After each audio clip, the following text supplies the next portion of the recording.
विश्वनाथ जी अपने बौद्धिक युद्ध में सफल हुए थे। ब्रह्म राक्षस का शरीर किसी विस्फोटक पदार्थ की तरह विस्फोट होकर सैकड़ों टुकड़ों में चारों ओर फैल गया। उसके शरीर के टुकड़े पूरे आश्रम में बिखर गए और अभी भी जल रहे थे। बूढ़े बाबा अभी भी आंखें फाड़ फाड़ कर देख रहे थे। उन्हें अपनी आंखों पर विश्वास ही नहीं हो रहा था कि पूरे सृष्टि में जो ब्रह्म राक्षस किसी भी अस्त्र शस्त्र द्वारा मारा नहीं जा सकता था, वो एक बौद्धिक युद्ध में बिना किसी अस्त्र शस्त्र के सिर्फ बुद्धिमत्ता से हराया भी गया और उसका अंत भी हो गया। बूढ़े बाबा ने विश्वनाथ जी से कहा, गुरुदेव, मैं तो कल्पना भी नहीं कर पाया कि इस तरह से इस राक्षस का अंत हो सकता है। आपने इसका संहार करके हम सब पर बहुत बड़ा उपकार किया है। आप धन्य हो गुरुदेव, आप धन्य हो।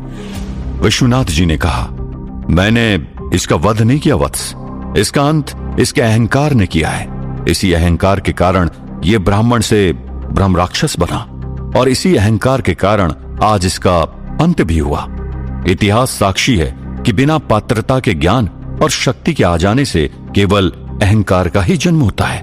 पात्रहीन व्यक्तियों को उसके पात्रता से अधिक ज्ञान और शक्ति देने का दोष भी उन गुरुजनों के सर पर आ जाता है जो केवल अपने शिष्यों के प्रति मोह के कारण उन्हें बिना पात्रता देखे ज्ञान और शक्ति प्रदान कर देते हैं। इतिहास साक्षी है, बिना पात्रता के अश्वत्थामा को भी जब शक्ति प्राप्त हुई थी तो उसका परिणाम क्या हुआ था, और इस सोमदेव ब्राह्मण को भी उसके पात्रता के अभाव में भी उसके गुरु ने उसे अंतहीन ज्ञान और शक्ति प्रदान कर दिया था, जिसका परिणाम ये हुआ।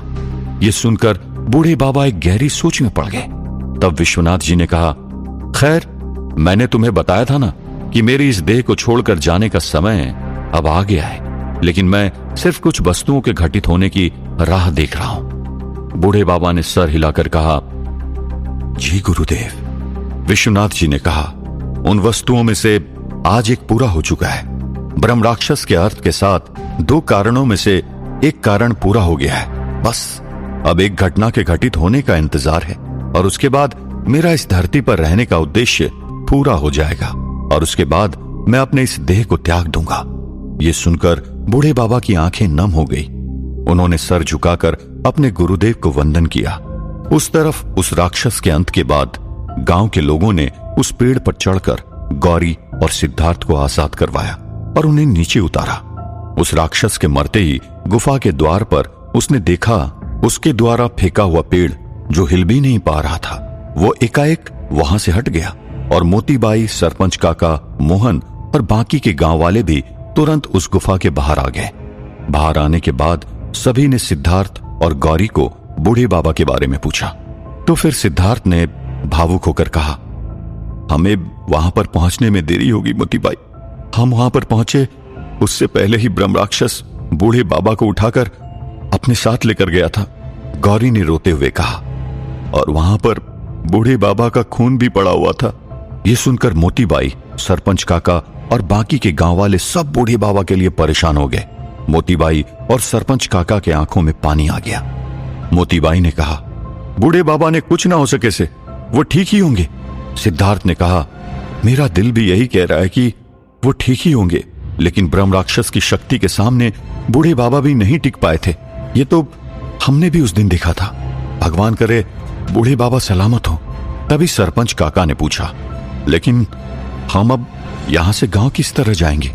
सिद्धार्थ ने कहा, कोई गांव नहीं जाएगा। ब्रह्म राक्षस का अंत अभी तक खत्म हुआ है या नहीं, यह हमें नहीं पता। यह राक्षस इस मायावी जंगल का भी हो सकता है। इसलिए आप सब इस गुफा के अंदर फिर से चले जाइए और मैं गौरी के साथ गांव जाकर वहां की खबर लाकर आप सबको देता हूं। तब तक आप सब यहीं पर रहिए।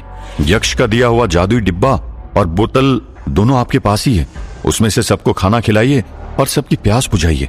मोतीबाई का मायावी उल्लू अब नष्ट हो चुका था, इसीलिए उनके पास गांव जाने के लिए जंगल को पार करने का ही एक रास्ता रह गया था। सिद्धार्थ और गौरी दोनों इसीलिए अब चलकर जंगल को पार करने के लिए निकल पड़े। उस तरफ इंस्पेक्टर देव स्मिथ उस किताब में पढ़कर शैतान के पुजारियों के अड्डे को तलाश करने के लिए निकल चुका था। कुछ घंटे ड्राइव करके वो बर्लिन के सीमा के बाहरी इलाके में स्थित एक छोटे से गांव में जाकर पहुंच गया। वहां पर पहुंचकर देव गाड़ी से बाहर निकला और यहाँ वहां पर सब जगह तलाश करने लगा। काफी अंधेरा हो चुका था। उसने गाड़ी में से एक टॉर्च बाहर निकाली और टॉर्च के सहारे वो उस जगह पर किताब में बताए हुए जगह को ढूंढने लगा। देव को उस गांव में पहुंचकर एहसास हुआ कि उस गांव में घर बहुत ही कम थे और जो घर थे वहां पर लोगों ने सूर्यास्त के बाद अपने दरवाजे और खिड़की सब बंद कर दिए थे। इसलिए उसके पास पूछताछ करने के लिए वहां पर कोई नहीं था। वो अपने आप ढूंढते ढूंढते एक मकान के पास जा पहुंचा जहां पर उसे सड़े हुए मांस की बदबू आ रही थी। इंस्पेक्टर देव ने अपने कमर पर हाथ रखकर अपनी बंदूक को चेक कर लिया। इंस्पेक्टर देव उस मकान के पास पहुंचा और उसने टॉर्च की रोशनी में खिड़की से अंदर झांक के देखा। खिड़की के अंदर उसे यह साफ साफ दिखाई दिया कि मकान के अंदर कोई भी नहीं था। उस मकान की दीवारों पर कई सारे पेंटाग्राम, उल्टे क्रॉस और शैतान के चेहरे जैसा बहुत कुछ बनाया गया था। ये देखकर उसे यह विश्वास हो गया कि ये चर्च ऑफ सैटन ही था। इंस्पेक्टर देव ने किसी तरह दरवाजे को तोड़ा और उस मकान के अंदर चला गया। उसने वहां पर लाइट चालू करने की कोशिश की, लेकिन शायद बिजली के तार कटे होने के कारण वहां पर लाइट ऑन नहीं हुई। उसने टॉर्च की रोशनी में आगे जाने का फैसला किया। इंस्पेक्टर देव ने अपनी सुरक्षा के लिए एक बार आवाज लगाकर ये तसल्ली कर ली थी कि वहां पर और कोई था या नहीं। इंस्पेक्टर देव ने जोर से कहा, इज एनीवन देयर? लेकिन किसी ने जवाब नहीं दिया। इससे उसे तसल्ली होगी कि वहां पर शायद कोई नहीं था। फिर भी अपनी सुरक्षा के लिए उसने अपनी बंदूक निकालकर एक हाथ में रख ली और दूसरे हाथ में टॉर्च लेकर इंस्पेक्टर देव शैतान के चर्च के अंदर की ओर आगे बढ़ा। जैसे जैसे वो अंदर जाते गया वैसे वैसे उससे बहुत सारी चीजें दिखाई देने लगी, जिससे उसे यकीन हो गया कि शैतान के पुजारी यहीं पर रहा करते थे। तब उसे एक कोने में पड़ा हुआ एक थैला दिखा जिसके ऊपर कई सारी मक्खियां भिनभिना रही थी। इंस्पेक्टर देव वहां पर गया और उससे पहले अपने पैरों से उस थैले को अपने पैरों से थोड़ा सा हिलाकर देखा। उसके पैर लगाते ही वो थैला एक बाजू लुढ़क गया और उसके अंदर से मांस बाहर निकल पड़ा। उस थैले में से मांस के बाहर निकलते ही दुर्गंध और भी फैल गई। इंस्पेक्टर देव ने अपनी बंदूक वाले हाथ से अपनी नाक को ढक लिया और फिर वो नीचे झुककर ध्यान से देखने गया कि ये किस जानवर का मांस था। लेकिन जैसे ही उसने थैले को अपने हाथ से थोड़ा सा उठाया, तब एकदम से घबराकर वो 2 कदम पीछे हट गया। उस थैले के अंदर उसे इंसानी उंगलियां और नाक दिखा। ये देखकर वो एकदम से घबरा गया और उसी वक्त उसके मन में कई सारे विचार चलने लगे। उसे यकीन हो गया कि वो जो सोच रहा था कि उन बच्चों के अगवा होने के पीछे जिसका हाथ था वो सच निकला। उसने तुरंत ही अपना फोन निकाला और उसके फोटोग्राफ्स ले लिए। इंस्पेक्टर देव ने अपने मोबाइल से आसपास की चीजों की फोटोज लेना शुरू कर दिया। दीवार पर बने हुए चित्र, वहां पर शैतान की पूजा में इस्तेमाल किए जाने वाले सभी चीजों के फोटोज खींचकर रख लिया। इंस्पेक्टर देव और अंदर के कमरे में गया।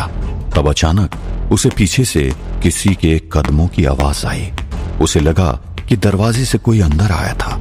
वो एकदम से सतर्क हो गया और उसने अपनी बंदूक के ट्रिगर पर अपनी उंगली रखकर एक तरफ होकर खड़ा हो गया।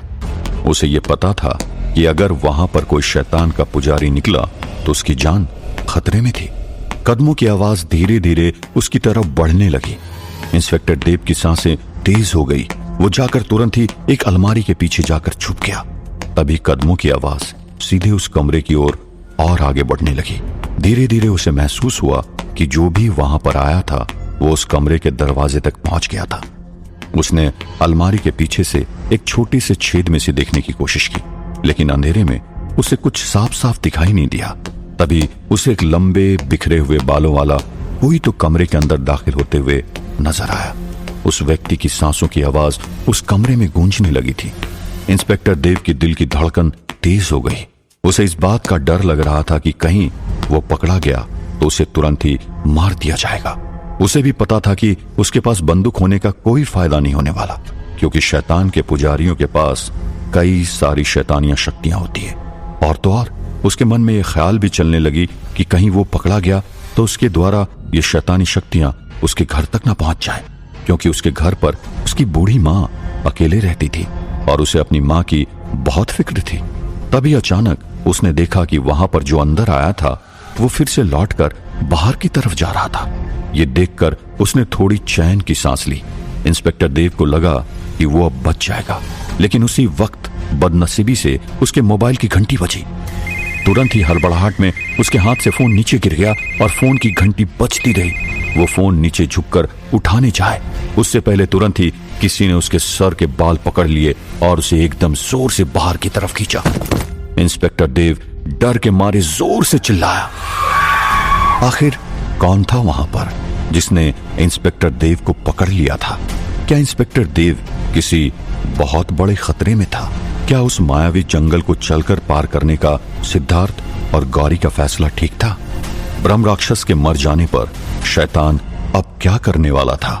जानने के लिए सुनते रहिए वीरानगढ़, ओनली ऑन पॉकेट FM।